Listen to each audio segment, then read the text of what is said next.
BRS के कारगुजार सदर के तारक रामाराव ने कांग्रेस हुकूमत को मशवरा दिया कि वो तलबा के वालिदीन को तकलीफ में ना छोड़ें। उन्होंने सरकारी हॉस्टल्स में तलबा की हलाकत पर दुख का इजहार किया।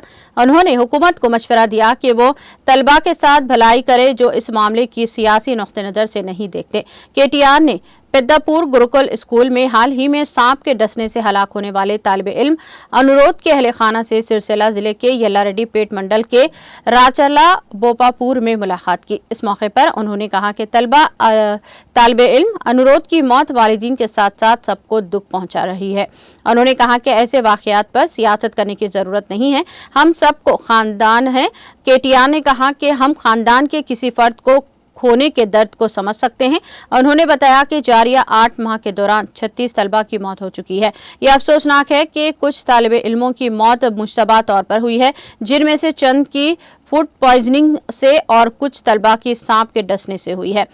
उन्होंने कहा कि गुरुकुल के तकरीबन 500 तलबा फूड पॉइजनिंग का शिकार हुए हैं, जो कि हॉस्पिटल में दाखिल हो चुके हैं।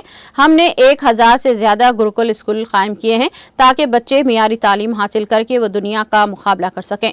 उन्होंने याद दिलाया कि इन्हें इंटर कॉलेजेस और डिग्री कॉलेजेस के तौर पर भी अपग्रेड किया गया है। गवर्नमेंट वेलफेयर स्कूलों और फलाही सहूलियात में जेर तालीम तलबा की वालिदीन की तरह हुकूमत को जिम्मेदारी लेना चाहिए।